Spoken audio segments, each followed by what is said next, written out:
AEW has been a place where many former WWE stars have landed, but the way they have been used has been a topic of debate among wrestling fans. While some have found new life in AEW, others have struggled to maintain relevance or have been misused in ways that have negatively impacted their careers. The idea of AEW being a safe haven for former WWE talent has been prevalent, but the execution has often fallen short of expectations. Subscribe so we can talk more together. One of the biggest issues with AEW's handling of former WWE stars is the lack of consistent booking. Many wrestlers arrive with significant momentum, only to fade into the background after a few months. For example, Andrade El Idolo was once considered one of WWE's most underutilized talents, yet his AEW run has been largely forgettable. Initially presented as a major acquisition, he quickly lost momentum due to inconsistent storylines, lack of meaningful feuds, and frequent absences from television. Fans who expected to see him thrive in AEW were left disappointed as he struggled to find a solid footing. Adam Cole is another case of AEW failing to maximize a former WWE star. In NXT, he was the undisputed top guy,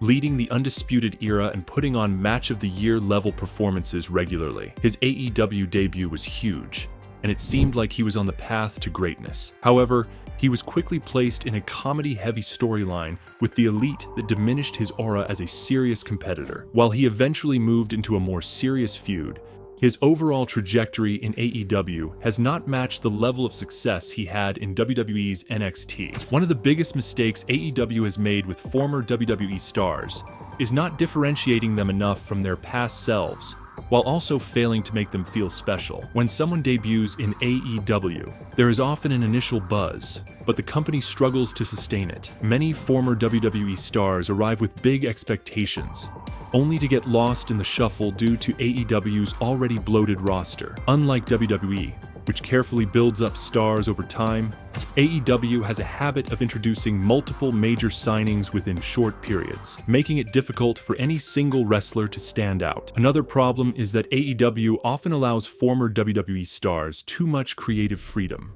leading to gimmicks or storylines that don't connect with audiences. For instance, Matt Hardy's broken character was a phenomenon in Impact Wrestling, but never quite reached the same heights in AEW. Instead of being used in a way that played to his strengths, AEW leaned too much into the gimmick without adapting it for a new audience. The same can be said for other wrestlers who came in with creative ideas that sounded good on paper, but failed in execution. AEW also struggles with long-term storytelling when it comes to former WWE talent. In WWE, even if a wrestler isn't in the main event scene, they are often given clear character development and consistent feuds. AEW, on the other hand, sometimes books talent in one-off matches without proper follow-up. A wrestler may win a big match one week and then disappear from television for a month, making it difficult for fans to stay invested. This approach has hurt multiple former WWE stars who needed steady booking to re-establish themselves. While AEW has successfully revitalized the careers of some former WWE stars, such as Jon Moxley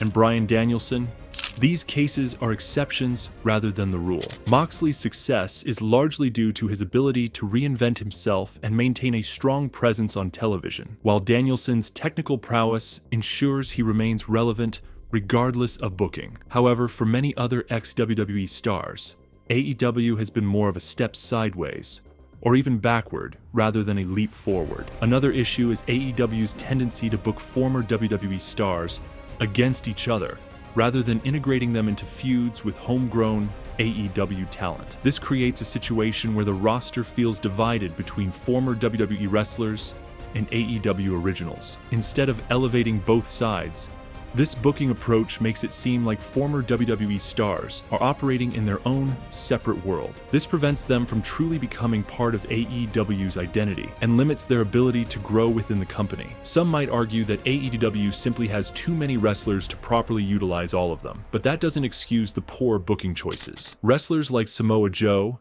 Christian Cage, and Jeff Hardy have all had moments of relevance in AEW, but they haven't been used to their full potential. Samoa Joe, for instance, could have been a top-level AEW World Champion, but instead, he was mostly used in Ring of Honor, which limited his exposure. Christian Cage has done well as a heel, but he has often been overshadowed by younger stars rather than being treated as a major threat. Jeff Hardy once one of WWE's biggest attractions, has felt like an afterthought since joining AEW.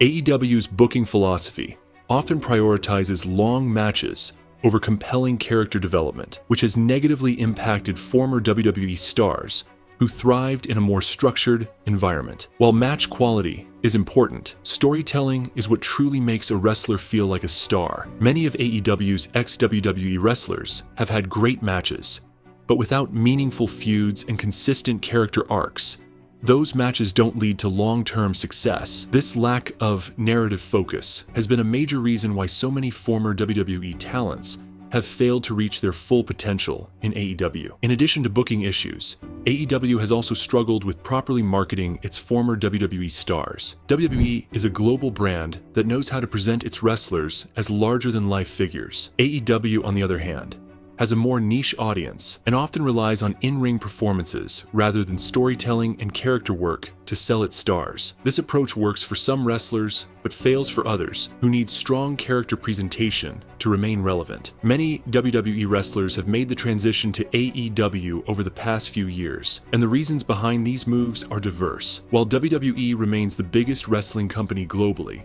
AEW has emerged as a legitimate alternative, attracting many former WWE stars. The reasons behind these decisions vary from creative freedom to better work-life balance, financial incentives, and professional growth opportunities. One of the most common reasons wrestlers leave WWE for AEW is creative frustration. In WWE, the creative direction is often controlled by a small group of individuals, primarily Vince McMahon, before stepping back, and his team of writers. Many wrestlers feel their characters are underutilized or misrepresented. In AEW, talent has significantly more input into their storylines, promos, and match structures. Wrestlers like Jon Moxley, formerly known as Dean Ambrose in WWE, have spoken openly about feeling creatively stifled in WWE. He mentioned in interviews that he was often handed scripts he didn't believe in, and when he tried to make adjustments, they were denied. After joining AEW, Moxley found an environment where he had much more control over his persona and storytelling, which made him feel rejuvenated as a performer. The work schedule is another major factor in these transitions. WWE has a grueling schedule that requires talent to be on the road almost 300 days a year. This constant traveling takes a toll on wrestlers physically and mentally. Many wrestlers struggle with injuries, but feel pressured to continue performing due to the demanding schedule. AEW, on the other hand, offers a much lighter schedule, allowing wrestlers to have a better work-life balance. This is especially appealing to those who have families or want to extend their careers without excessive wear and tear on their bodies. Money also plays a role, but perhaps not in the way many expect. While WWE often offers large contracts, AEW has shown that they are willing to pay competitive salaries, especially for top talent. More importantly, AEW allows wrestlers to work independent bookings, meaning they can make additional money outside the company. Wrestlers like Bryan Danielson and Adam Cole, who left WWE despite being financially secure, have stated that money was not the main reason for their departure. It was about creative freedom and passion for wrestling. However, for some mid-card talent who weren't making top-tier WWE money, AEW's contracts provided a lucrative opportunity that they weren't receiving in WWE. Respect and locker room environment are also important factors. Many WWE wrestlers have expressed frustration with how they were treated behind the scenes. Some have reported a toxic work culture where favoritism plays a major role in booking decisions. AEW has been described as having a more relaxed and wrestler-friendly atmosphere. Talent feels heard and valued in AEW, which is a significant shift from the rigid WWE structure, where only a select few get the attention of top executives. This has drawn wrestlers who felt overlooked or disrespected in WWE. The in-ring style is another reason why wrestlers jump ship. WWE's style is more structured, often catering to a broader entertainment audience, while AEW allows for a more fast-paced, independent wrestling style that many wrestlers prefer. AEW encourages longer matches, creative sequences, and hard-hitting action, which appeals to wrestlers who want to push their in-ring performances to the next level. Wrestlers like Andrade El Idolo, Malachi Black, and Buddy Matthews have all cited AEW's in-ring philosophy as a major reason for their switch. Opportunities for growth and new challenges also play a big role. Some wrestlers feel they have achieved everything they could in WWE and need a fresh start to reignite their passion.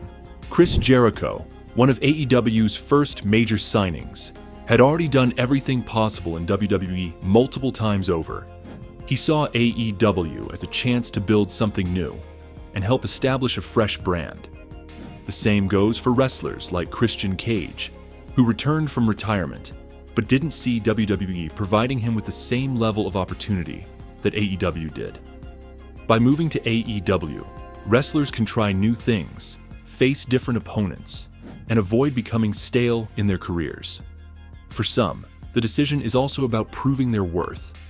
Many wrestlers feel they were underutilized in WWE and want to prove they can be bigger stars when given the right platform.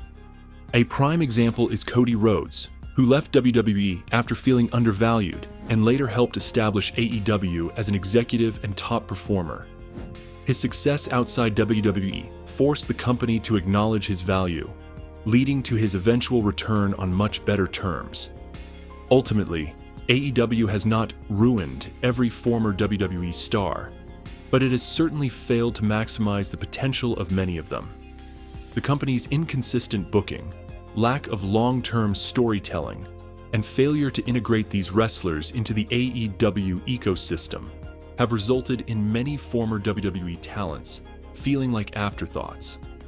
While AEW had an opportunity to showcase these wrestlers in a way WWE never did, it has often fallen into the same pitfalls of poor creative direction and underutilization. If AEW wants to truly capitalize on the talent it acquires from WWE, it needs to improve its booking strategies and ensure that these wrestlers are given the platform to succeed rather than being lost in the shuffle.